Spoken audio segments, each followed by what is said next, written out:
North Korea fired 2 ballistic missiles Thursday as it justified its recent blitz of sanctions-busting tests as necessary countermeasures against joint military drills by the United States and South Korea. As the United Nations Security Council met to discuss Pyongyang's Tuesday launch of an intermediate-range ballistic missile over Japan, North Korea blamed Washington for escalating the military tensions on the Korean peninsula.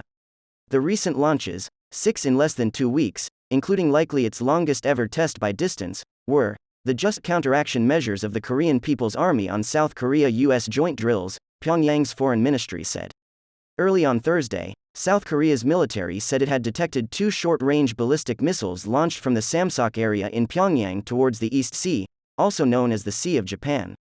Our military has reinforced monitoring and surveillance and is maintaining utmost readiness in coordination with the United States, Seoul's Joint Chiefs of Staff said in a statement.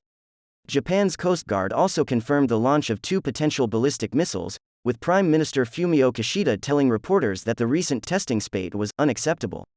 The first missile flew about 350 kilometers, 217 miles, at a maximum altitude of around 100 kilometers, while the second missile had a flight range of about 800 kilometers at an altitude of around 50 kilometers, according to Japanese Defense Minister Yasukazu Hamada. Regardless of its aim, North Korea's repeated launches of ballistic missiles cannot be tolerated, Hamada told reporters. We cannot overlook the significant improvement of its missile technology. China slams U.S. Pyongyang's Tuesday firing of what officials and analysts said was a HWASONG-12 that traveled likely the longest horizontal distance of any North Korean test, prompted the United States to call for the Emergency Security Council meeting. At the meeting, North Korea's longtime ally and economic benefactor Beijing also blamed Washington for provoking the spate of launches by Kim Jong-un's regime. Deputy Chinese ambassador to the UN Zhang Shuang said North Korea's recent launches were closely related to military exercises in the region conducted by the United States and its allies. Zhang accused the U.S. of poisoning the regional security environment. Seoul, Tokyo and Washington have ramped up joint military drills in recent weeks, including large-scale naval maneuvers and anti-submarine exercises. The United States said Wednesday it would redeploy the nuclear-powered USS Ronald Reagan to the Korean peninsula for a second visit in less than a month.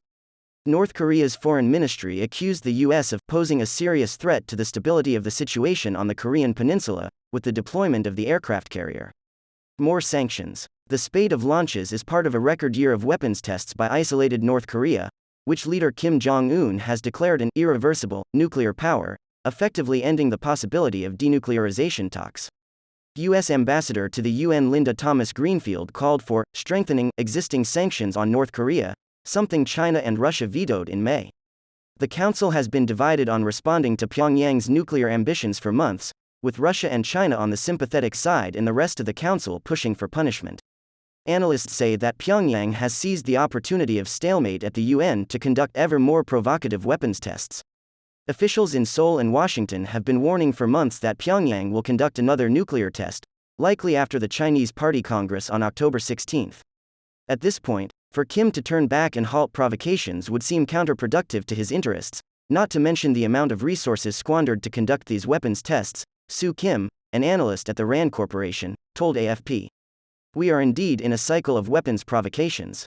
What's left, essentially, is an ICBM test and potentially the long-awaited 7th nuclear test.